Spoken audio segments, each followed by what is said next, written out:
आप सबको बहुत बहुत शुभ प्रभात, गुड मॉर्निंग। आज मैं और मेरे कैबिनेट सहयोगी माननीय कपिल मिश्रा जी आपसे कुछ विषयों पर बात करने के लिए आए हैं। पहले मैं कुछ विषय आपके संज्ञान में लाता हूं, उसके बाद कपिल जी आपसे अपनी बात रखेंगे। आप सबने देखा कल पूरा दिन अपनी हार को आज तक 10 महीने बाद भी न पचाने के कारण अपनी पूरी राजनीतिक जमीन खो चुकने के बाद स्वघोषित बेरोजगार नेता और आम आदमी पार्टी के तथाकथित राष्ट्रीय नेता भी दिल्ली में दुष्प्रचार करते हुए दिल्ली के सामाजिक ताने बाने को खराब करने, दिल्ली में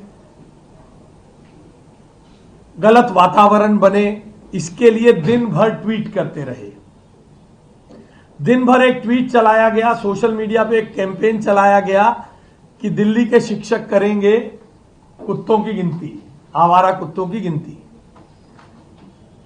इस प्रकार का झूठ आम आदमी पार्टी लगातार, इसमें आम आदमी पार्टी के दिल्ली के नेता, दिल्ली से राज्यसभा के सदस्य संजय सिंह सरीखे लोग भी इस झूठ को फैलाने में लगातार लगे रहे। इन लोगों की पूरी राजनीति इसी पर टिकी हुई है। 10 महीने में आम आदमी पार्टी कोई 500,000 लोगों को लेकर जमीन पर प्रदर्शन तो कर नहीं पाई, इसलिए सोशल मीडिया पर अट्रैक्शन और ट्रैक्शन लेने के लिए रोज किसी ना किसी प्रकार का झूठ बोलते हैं।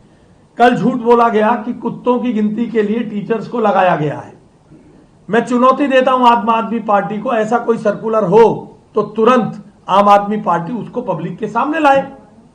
केवल झूठ बोलना और भाग जाना ये उनकी राजनीतिक जमीन वापस नहीं लाएगा। और पिछले कई दिन से आम आदमी पार्टी लगातार इसी प्रकार झूठ बोल रही है। कल शाम को भी उन्होंने इसी प्रकार से झूठ बोलकर जो तहसीलदार और एक सब रजिस्ट्रार की सस्पेंशन हुई है उस पर इसी प्रकार से झूठ बोलकर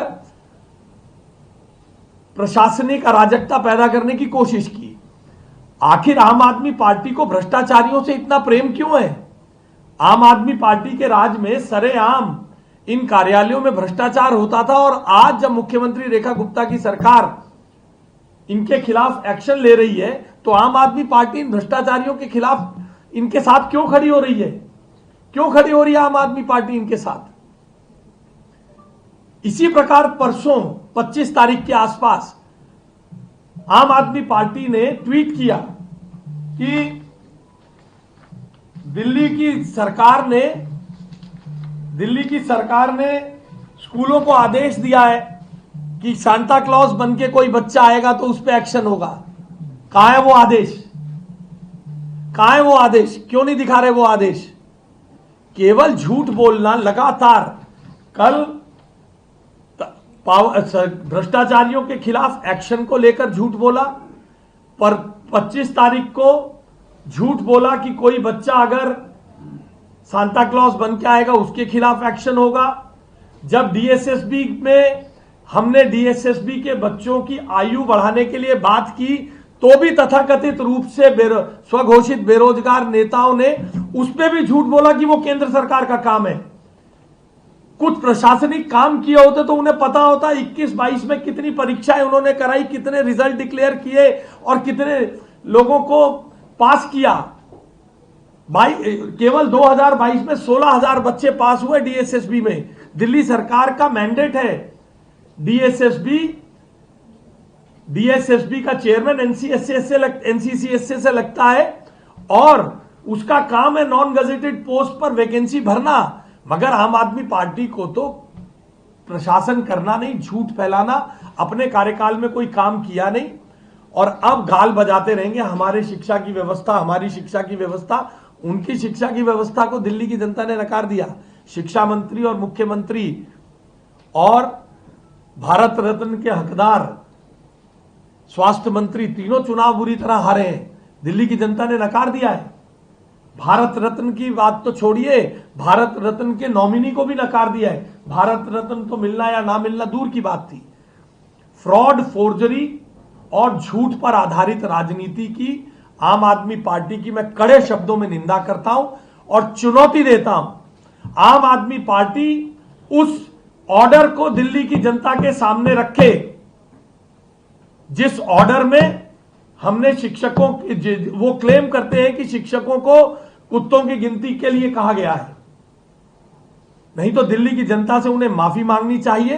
पहले ही नकारे गए लोग हैं और मैं इस बात को बहुत जिम्मेदारी से पुनः कहता हूं, नकारे गए लोग हैं।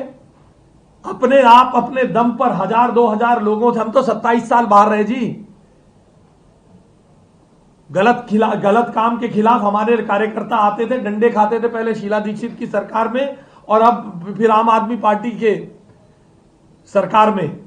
लगातार बैरियर पे चढ़कर हम प्रदर्शन करते थे, इनके भ्रष्टाचारों को उजागर करते थे। इनके पास 4 लोग नहीं जुट रहे हैं क्योंकि दिल्ली की मुख्यमंत्री रेखा गुप्ता की सरकार दिल्ली की जनता के सरोकारों से जुड़े हुए काम कर रही है। इसलिए सोशल मीडिया पर झूठ फैलाकर बदअमनी फैलाने का काम फ्रॉड, फोर्जरी के माध्यम से आम आदमी पार्टी करती है। मैं ये चुनौती देता हूं। गाल बजाना, हमारा शिक्षा मॉडल बहुत अच्छा था, रिजेक्टेड शिक्षा मॉडल, रिजेक्टेड शिक्षा मंत्री, रिजेक्टेड भारत रत्न के नॉमिनी, इन सब को दिल्ली की जनता ने नकार दिया है। इसलिए मैं कड़े शब्दों में निंदा के साथ आम आदमी पार्टी को चुनौती देता हूं कि सरकार का अगर कोई ऐसा ऑर्डर है तो जरूर दिखाएं और जवाब दें कि भ्रष्टाचारियों के साथ वो क्यों खड़े हैं। सरकार ने अगर भ्रष्टाचार के खिलाफ कठोर एक्शन लिया है, सस्पेंड किए गए हैं लोग, तो उनके पेट में दर्द क्यों हो रही है? क्यों आम आदमी पार्टी के पेट में दर्द हो रही है? आम आदमी पार्टी भ्रष्टाचारियों के खिलाफ क्यों खड़ी हुई है? बहुत बहुत धन्यवाद।